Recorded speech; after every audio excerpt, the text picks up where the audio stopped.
नगर निकाय चुनाव के नतीजे के बाद लोकसभा चुनाव को लेकर उत्तर प्रदेश में चर्चाएं जोरों पर हैं, क्योंकि 80 लोकसभा सीटें हैं। सवाल यह है कि कौन सी पार्टी किस पार्टी के साथ गठबंधन करेगी।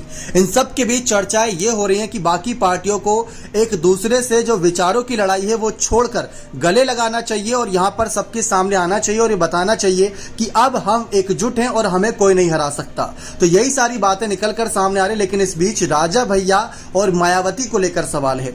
जिस तरीके से एक समय पर राजा भैया के खिलाफ मायावती ने कहा था कि गुंडा का सारा जो गुंडई थी वो मैंने निकाल दी थी अपनी सरकार में। जी हां, कहा जाता है कि 600 एकड़ का इनका जो तालाब था उसको खुदवा दिया था, क्योंकि वहां पर से कई सारी बातें निकलकर सामने आई थी जो चौंकाने वाली थी, डराने वाली थी, लोगों के लिए होश उड़ाने वाली थी। लेकिन इन सब के बीच मायावती और राजा भैया की पार्टी गठबंधन को लेकर अब कई सवाल हो रहे हैं, क्योंकि हमने बहुत सी पार्टियों में ऐसे गठबंधन देखे जो कभी लगता ही नहीं था कि होंगे। आप याद करिए, कांग्रेस पार्टी छोड़कर एनसीपी बनाई थी शरद पवार ने। महाराष्ट्र में आज वही पार्टियां गठबंधन के साथ हैं। तो मतलब राजनीति का खेल कभी बदल जाता है। तो क्या लोकसभा चुनाव से पहले मायावती को राजा भैया का साथ मिलेगा? क्या राजा भैया की पार्टी कभी मायावती की पार्टी से गठबंधन करेगी?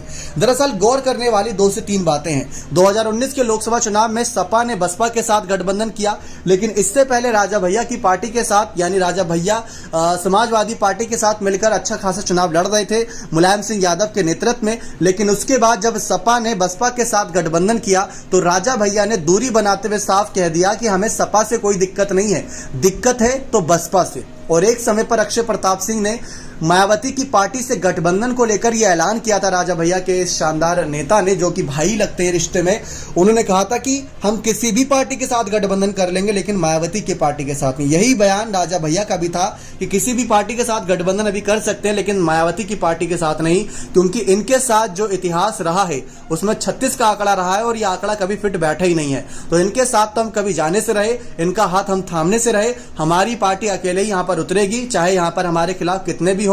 लेकिन मायावती ने समय समय पर अपने बयानबाजी के वक्त ये बात साफ कही है कि राजा भैया हो या ब्रजभूषण जैसे नेता जो गुंडई दिखाते हैं, इन गुंडों को मैंने अच्छे सबक अपनी सरकार में सिखाया था। और ये बात काफी हद तक सही है, क्योंकि राजा भैया को लेकर जिस तरीके से खबरें थी, जेल की सलाखों के पीछे भिजवा दिया था। तो एक समय पर जिस सरकार के बड़े नेता ने जेल की सलाखों के भिजवाया, क्या राजा भैया उनके हाथ थामेंगे? आज के समय में उत्तर प्रदेश में मायावती के पास 1 विधायक है तो राजा भैया की पार्टी के पास 2 विधायक। ये ताकत है राजा भैया की। आप अपनी राय इस मामले पर जोर रखिए। बहुत बहुत धन्यवाद।